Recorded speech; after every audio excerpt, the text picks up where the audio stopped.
Hello viewers, welcome to our channel. నేను మీ చరణ్ పరిమి. ఎన్టీఆర్ దేవర cinema విషయంలో కళ్యాణ్ రామ్ కొన్ని కాంట్రవర్సీ కామెంట్లు అయితే చేశాడు. సో ఈ కామెంట్లు కొద్దిగా ఇంట్రెస్టింగ్గా ఉన్నాయి.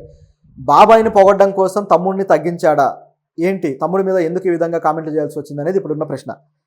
సో ఏమన్నారంటే మీడియాలో ఆయన మాట్లాడుతూ బాలయ్య బాబాయ్ లెజెండ్, ఆయనతోటి ఎన్టీఆర్ని పోల్చొద్దు అని చెప్పేసి అన్నాడు. సో ఎందుకు ఈ విధంగా అన్నాడు, అలాగే కొద్దిగా ఫైర్ అయినట్టుగా కూడా కనిపిస్తూ ఉంది.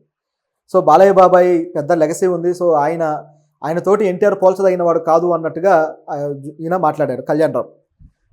నిజానికి చాలా కాలంగా కళ్యాణ్ రామ్కి ఎన్టీఆర్కి మధ్య అనుబంధం చాలా బలపడింది.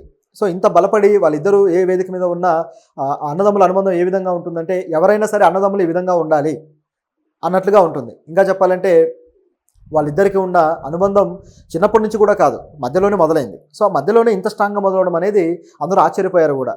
ఇటువంటి తరుణంలో జూనియర్ ఎన్టీఆర్ హీరోగా కళ్యాణ్ రామే సినిమా కూడా తీశారు. ఎన్టీఆర్ బ్యానర్ మీద ఆయన తన సొంత సినిమాలు కూడా తీసుకుంటూ వస్తూ ఉంటారు. ఆయన చేసిన ఏవైతే సినిమాలు మొదట్లో చేసినవి, అతనొక్కడే కావచ్చు, ఇటువంటి సినిమాలు కూడా ఆయన సొంత బ్యానర్లో చేసినవి.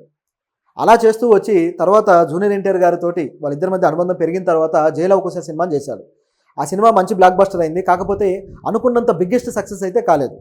చాలా పెద్ద సక్సెస్ అవుతుంది అనుకున్నారు, కానీ ఓవరాల్గా ఆ సినిమా మంచి సక్సెస్ సాధించి ఆయనకి పెద్ద నష్టాలు అయితే తేలేదు, కొద్ది గొప్ప చిన్నపాటి లాభాలు అయితే తీసుకొచ్చాయి. సో అందులో దానివల్ల తనకి ఒక మంచి స్టార్ తన బ్యానర్కి ఉన్నాడు అని చెప్పేసి కళ్యాణ్ రామ్ కూడా సంతోషపడ్డాడు. ఎందుకంటే ప్రతి బ్యానర్కి కూడా ఒక ఇద్దరు ముగ్గురు క్రౌడ్ పుల్లింగ్ స్టార్స్ ఉంటారు. ఆ బ్యానర్లను నిలబెట్టే బాధ్యత ఆ స్టార్లే తీసుకొని ఆ బ్యానర్లకు మాత్రమే ఎక్కువగా మంచి సినిమాలు చేస్తూ వస్తారు. ఇప్పుడు అశ్విని దత్ గారి బ్యానర్ చూసుకుంటే గతంలో చిరంజీవి గారు ఉండేవాళ్ళు. అశ్విని దత్ గారు తీసిన బిగ్గెస్ట్ హిట్లలో చిరంజీవి గారిదే పాత్ర. అదేవిధంగా అల్లు అరవింద్ గారి బ్యానర్ చూసుకున్నా ఆయనకి చిరంజీవి గారే ఉండేవారు. ఆ తర్వాత ఇప్పుడు రామ్ చరణ్ గారు. అదేవిధంగా మరికొన్ని దిల్ రాజు గారి బ్యానర్ చూసుకుంటే ఆ బ్యానర్లో ఎన్టీఆర్ గారు సినిమాలు చేశారు, అదేవిధంగా రామ్ చరణ్ గారు చేశారు, అలాగే అల్లు అర్జున్ గారు చేశారు. ఇట్లా ప్రతి బ్యానర్కి కూడా కొంతమంది స్టార్లు ఉంటారు. సో వాళ్ళతో చేయడానికి ఎక్కువ ఇష్టపడుతూ ఉంటారు, ఆ కంఫర్ట్ కూడా ఉంటుంది. అలా జూనియర్ ఎన్టీఆర్ గారు తన అన్నకి మంచి హిట్లు ఇవ్వాలి అని చెప్పేసి ఆయన బ్యానర్లో చేయడం జరిగింది. ఇప్పుడు దేవర సినిమాను కూడా ఆయన బ్యానర్లోనే చేశారు. అయితే ఈ దేవర విషయంలో అనేక వివాదాలు చుట్టుముట్టి చివరికి ఆ వివాదాలు కళ్యాణం దాకా వెళ్ళాయి. ఈ దేవర సినిమా టీడీపీ శ్రేణులు కొంతమంది కావాలనే ఫెయిల్ చేయడానికి కుట్ర పన్నుతున్నారు అని చెప్పేసి వార్తలు వచ్చాయి. అయితే దీంట్లో భాగంగా సోషల్ మీడియాలో అయితే నిజంగానే టీడీపీ హార్డ్ కోర్ ఫ్యాన్స్ దేవర సినిమా మీద నెగిటివ్ ప్రాపగండా చేస్తూ ఉన్నారనేది క్లియర్గా కనిపిస్తుంది. దీన్ని మనం ఏమాత్రం కొట్టిపడేసేది లేదు. మరోవైపు బాలకృష్ణ గారే వెనకాల ఉండి ఈ సోషల్ మీడియా శ్రేణులు ఎవరైతే ఉన్నారో వీళ్ళకి కొద్దిగా ఫీడ్ ఇస్తున్నాడు, బాలయ్య గారే వీళ్ళ వెనకాల ఉన్నారు అని చెప్పేసి కొన్ని వార్తలు వచ్చాయి. అయితే దీంట్లో ఏవి నిజానిజాలు అనేది అందరికీ ప్రశ్నలు ఉన్నాయి, కానీ ఇవి మనం పూర్తి స్థాయిలో నమ్మే పరిస్థితిలో లేదు. నేను గతంలో ఒక వీడియోలో చెప్పాను, బాలయ్య గారు ఎన్టీఆర్ని దెబ్బ కొట్టాలి అనుకుంటే జాతీయ స్థాయిలో దెబ్బ కొట్టాల్సి ఉంటుంది. అది సాధ్యమయ్యే పని కాదు. ఎందుకంటే ఇప్పుడు జూనియర్ ఎన్టీఆర్ గారు జాతీయ స్థాయి నటుడు. అదేవిధంగా ఆయనకు ఫేమ్ కూడా భారీ స్థాయిలో ఉంది. కాబట్టి ఇప్పుడు అది అసాధ్యం అనేది మనం ఆల్రెడీ మాట్లాడాం. మరి జూనియర్ ఎన్టీఆర్ని ఉపేక్షిస్తూ అలా చూస్తూ ఉన్నాడా బాలయ్య గారు అంటే అది కూడా లేదు. బాలయ్య గారి ఉద్దేశంలో జూనియర్ ఎన్టీఆర్ ఫ్యాన్ బేస్ ఇంకా పెరగకుండా ఉంటే చాలు అనే ఉద్దేశం ఉండాలి. దాన్ని మనమేం కాదనలేము. ఎందుకంటే గతంలో కూడా జూనియర్ ఎన్టీఆర్ గారి బ్యానర్లు కడితే ఆ బ్యానర్లు తీసేయండి అని చెప్పేసి చాలా పరుషంగా రియాక్ట్ అయిన వ్యక్తి బాలయ్య గారు. గతంలో ఎన్టీఆర్ శత జయంతి సందర్భంగా ఆ ఎన్టీఆర్ గారి సమాధి దగ్గరికి ఆ నివాళులు అర్పించడానికి అనేక మంది వస్తున్న సందర్భంలో బాలయ్య గారు కూడా వచ్చారు. అప్పుడు ఆ చుట్టుపక్కల బ్యానర్లన్నీ కూడా కళ్యాణ్ రామ్ ఎన్టీఆర్ బ్యానర్లే కనిపించాయి. దాంతో బాలయ్య బాగా హర్ట్ అయిపోయి ఆ బ్యానర్లన్నీ పీకేయించండి అని చెప్పి మీడియా ముందే హడావుడిగా మాట్లాడి ఫ్రస్ట్రేషన్తో వెళ్ళిపోయాడు. ఇవన్నీ చూసినప్పుడు జూనియర్ ఎన్టీఆర్ గారి ఫేమ్ విషయంలో బాలయ్య అసంతృప్తితో ఉన్నాడు అనేది క్లియర్ అయింది. కాకపోతే తొక్కే స్ట్రాటజీలు ఏం పాటించకపోవచ్చు, కానీ టీడీపీకి మాత్రం జూనియర్ ఎన్టీఆర్ గారిని అణచివేయాల్సిన అవసరాలు అయితే ఏర్పడ్డాయి. కాబట్టి వాళ్ళు చర్యలు తీసుకుంటూ వస్తున్నారు. ఇవి ఇప్పుడు కళ్యాణ్ రామ్ గారి ముందుకు వచ్చాయి.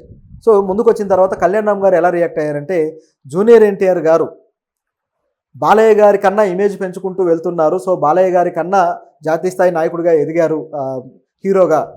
సో ఇది ఎలా చూస్తానని అడిగినప్పుడు వీళ్ళిద్దరినీ మీరు అసలు పోల్చొద్దు. ఎందుకంటే బాలయ్య గారు లెజెండ్, ఆయన అద్భుతమైన నటుడు, ఆయన అద్భుతమైన పాత్రలు చేస్తూ వచ్చారు. సో ఆయన బలమే, ఆయన ఎనర్జీ కావచ్చు, ఆయన డైలాగ్స్ కావచ్చు, ఇవన్నీ ఆయన బలాలు. సో ఇదే బలాలు జూనియర్ ఎన్టీఆర్ కూడా ఉన్నాయి అని చెప్పేసి ఆయనే అన్నారు. మళ్ళీ తన తమ్ముడిని తానే పొగిడాడు కూడా. ఇవే బలాలు జూనియర్ ఎన్టీఆర్కి ఉన్నాయి. అయినా సరే బాలయ్య ఒక లెజెండు, కానీ జూనియర్ ఎన్టీఆర్ ఇప్పుడిప్పుడే ఆ స్థాయికి ఎదుగుతూ ఉన్నారు. కాబట్టి వాళ్ళిద్దరిని మీరు అసలు పోల్చొద్దు అని చెప్పేసి అన్నాడు. అలాగే ఎన్టీఆర్ కూడా బాలయ్యలాగే గొప్ప నటుడు అని చెప్పేసి తన తమ్ముడిని మెచ్చుకున్నారు. ఈ సినిమాలో అయితే కన్నీళ్లు పెట్టించేశాడు. ఎందుకంటే ఈ సినిమా ప్రొడ్యూసరు కళ్యాణ్ రామ్ గారే దేవరాకి. పాన్ ఇండియా సినిమాగా ఈ సినిమాని రూపొందించారు. సో ఈ సినిమాకి ప్రమోషన్లు కూడా హిందీలో జరుగుతున్నాయి. కపిల్ శర్మ షోలో కూడా ప్రమోషన్లు జరుగుతూ ఉన్నాయి. అలాగే ఇక్కడ కూడా ప్రమోషన్లు జరుగుతూ ఉన్నాయి. ఆ సిద్ధు జొన్నలగడ్డ అలాగే ఎన్టీఆర్కి బాగా ఇష్టమైన నటుడు, అంటే యంగ్ జనరేషన్లో బాగా ఇష్టమైన నటుడు విశ్వక్సేన్. సో వీళ్ళిద్దరిని కూర్చోబెట్టి ఇంటర్వ్యూ కూడా చేశారు. ఇవన్నీ జరుగుతున్న క్రమంలో తన ప్రమోషన్లలో భాగంగా కళ్యాణ్ రామ్ ఈ విధంగా తన తమ్ముడిని కాస్త బాలయ్య ముందు తగ్గించే ప్రయత్నం చేశాడు. అయితే ఇది కూడా ప్రేమగానే తీసుకుంటాడు ఎన్టీఆర్ అని చెప్పక తప్పదు. ఎందుకంటే ఈ సినిమా ప్రమోషన్లో బాలయ్య గారి ఫ్యాన్స్ని హర్ట్ చేసే విధంగా మాట్లాడకూడదు. ఒకవేళ మాట్లాడితే ఖచ్చితంగా అది నెగిటివిటీకి దారితీస్తుంది. కాబట్టి ఒక బ్యాలెన్స్ పాటించడానికి ఆయన మాట్లాడాడు. ఇంతవరకు ఓకే. కాకపోతే ఇక్కడ హిందీలో కూడా ఇటువంటి నెగిటివ్గానే వెళ్తూ ఉంది. అది ఎవరికి అర్థం కావట్లేదు. హిందీలో ప్రమోషన్ చేయడానికి వెళ్ళినప్పుడు కపిల్ శర్మ నెట్ఫ్లిక్స్లో చేస్తున్న ఒక షోలో జూనియర్ ఎన్టీఆర్ గారు పాల్గొన్నారు. సో ఆయన పాల్గొన్న తర్వాత అందులో ఆయనతో పాటు RRR సినిమాలో యాక్ట్ చేసిన ఆలియా భట్ గారి సినిమా కూడా మరొకటి వస్తూ ఉంది. సో ఆ సినిమా ప్రమోషన్ కూడా జరుగుతుంది. వాళ్ళిద్దరూ కలిసి పాల్గొన్నారు. ఆ సినిమాలు రెండింటికి పోటీలాగా ఒకటి కాంటెస్ట్ నిర్వహించారు. సో దాంతో ఆలియా భట్ తోటి ఎన్టీఆర్కి పోటీ ఏంటి, ఆయన స్థాయిని మీరు తగ్గిస్తున్నారనే వాదన వచ్చింది. సో ఈ విధంగా ఎన్టీఆర్ స్థాయిని తగ్గిస్తూ బాలీవుడ్లో ప్రయత్నాలు జరుగుతున్నాయా అనే క్వశ్చన్ వచ్చింది. నిజం చెప్పాలంటే హిందీలో దేవర సినిమాకి అంత బజ్ లేదు. సైఫ్ అలీ ఖాన్ కొద్దిగా ప్రయత్నిస్తున్నాడు కానీ ఆ బజ్ అనేది అందుకోవట్లేదు. సో ఎందుకు అందుకోవట్లేదు అనేది, అది ఇంకా రీజనల్ ఫిల్మ్గా చూస్తున్నారా హిందీ వాళ్ళు దీన్ని అనే క్వశ్చన్ వస్తుంది. బహుశా ట్రైలర్లో హిందీ వాళ్ళకు తగినంత ఆ హై ఫీస్ట్ ఫీలింగ్ రాలేదేమో అని కూడా మనకు అనిపిస్తుంది. ఎందుకంటే ట్రైలర్లో జాన్వీ కపూర్ ఉన్నారు, మంచి పాత్ర పడినట్టు మనకు తెలుస్తూనే ఉంది. అలాగే సైఫ్ అలీ ఖాన్కి చాలా బలమైన పాత్ర పడిందనేది తెలుస్తూనే ఉంది. ఆ మేకింగ్ విషయంలో ఫైట్స్ చాలా బాగా కంపోజ్ చేశారనేది కూడా తెలుస్తుంది. ఇన్ని జరిగినా సరే హిందీ ఆడియన్స్లో బజ్ రాకపోవడానికి కారణాలు ఏంటి? సో ఈ నెగిటివిటీ ఏమన్నా అక్కడ పనిచేస్తుందా అని చెప్పేసి మనకు కొన్ని సూచనలు అయితే అందుతున్నాయి. నిజానికి హిందీ మీడియా కొద్దిగా ఈ సినిమాను తొక్కేసే పనిలో ఉందనేది వాస్తవం. కాబట్టి ఆ బజ్ అనేది తీసుకురావట్లేదు అనేది ఇక్కడ కనిపిస్తుంది. సో దీని మీద ఆల్రెడీ నేను గతంలో ఒక వీడియోలో మాట్లాడాను, మీరు కావాలంటే అది చూడొచ్చు. సో ఇది కళ్యాణ్ రామ్ తన తమ్ముడికి ఇచ్చిన విలువ, అలాగే బాలయ్య గారికి ఇచ్చిన విలువ కూడా. సో వీళ్ళు బ్యాలెన్స్గా చాలా జాగ్రత్తగానే వెళ్తున్నారు. కానీ టీడీపీ శ్రేణులు, కొంతమంది కుహనా అభిమానులు, చెప్పాలంటే వీళ్ళని ఏమనాలో కూడా అర్థం కావట్లేదు, సోకాల్డ్ అభిమానులు వీళ్ళిద్దరి మధ్య వైరం పెట్టి దాన్ని క్యాష్ చేసుకోవాలని చూస్తున్నారు. ఇది ఎప్పటికీ సరైంది కాదు. అయితే ఈ సినిమా ఇక కొద్ది రోజుల్లో రిలీజ్ అవ్వబోతుంది. ఇటువంటి తరుణంలో ఇంతవరకు కూడా బాలయ్య గారు ఈ సినిమా కంగ్రాట్స్ అయితే చెప్పలేదు. నిజానికి RRR సినిమా అంత బ్లాక్ బస్టర్ అయినా, జూనియర్ ఎన్టీఆర్కి అంత గొప్ప పేరు వచ్చినా, హాలీవుడ్ యాక్టర్లు పొగిడినా సరే ఎక్కడ కూడా బాలయ్య గారు ఎన్టీఆర్ గారి నటనని కానీ లేకపోతే ఆ సినిమా అందుకున్న సక్సెస్ని కానీ సెలబ్రేట్ చేస్తూ ఒక మాట కూడా మాట్లాడలేదు. ఇది అందరికి ఆశ్చర్యం కలిగించింది. నిజానికి ఆయన ట్విట్టర్ అకౌంట్లో లేడు, ట్విట్టర్లో ఆయన యాక్టివ్గా ఉండే క్యాండిడేట్ కూడా కాదు, సోషల్ మీడియాలో బాలయ్య గారు ఎప్పుడు కూడా కనపడరు.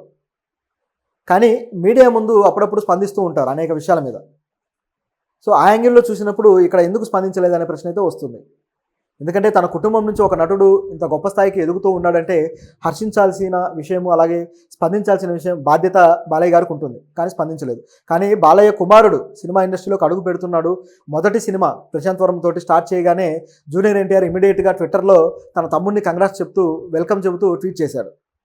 అసలు ఆ ట్వీట్ కూడా ఎంతో ప్రేమని, ఎంతో ఆప్యాయతను చూపిస్తూ చేశాడు. మోక్ష అని చెప్పేసి, మోక్షు అని చెప్పి ప్రేమగా పిలుస్తూ.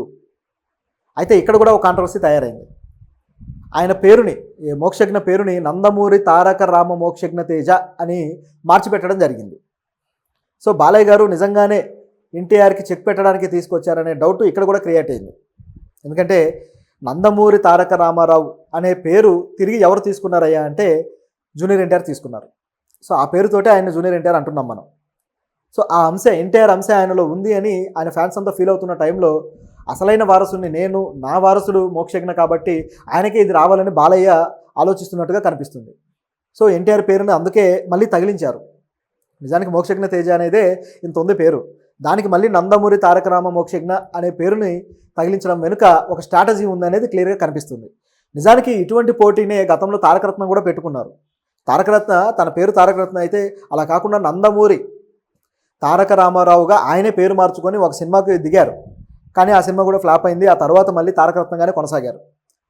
అంటే ఆయనని డైరెక్ట్ వారసుడిగా యాక్సెప్ట్ చేయలేదు. జూనియర్ ఎన్టీఆర్ని దూరం పెట్టినంతకాలం వీళ్ళందరూ ఈ విధమైన వారసుడిగా తమ ఇది ప్రకటించుకోవడానికి ప్రయత్నించి అందరూ ఫెయిల్ అవుతూ వచ్చారు. కాబట్టి ఇక్కడ కూడా తారకరత్నం చేసిన స్ట్రాటజీనే ఇక్కడ మోక్షజ్ఞ మీద కూడా బాలయ్య ప్లే చేశారు. నిజానికి ఇది ఫెయిల్యూర్ స్ట్రాటజీ.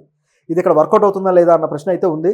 నిజానికి జూనియర్ ఎన్టీఆర్ లాగా అద్భుతమైన టాలెంట్ మోక్షజ్ఞకు కానీ ఉంటే ఇక ఎవరు ఏమీ ఆలోచించాల్సిన పని లేదు. ఆయనకు డైరెక్ట్గా రెడ్ కార్పెట్ పరిచేసి ఆయన ఆహ్వానిస్తారు, ఆయనకి జిందాబాద్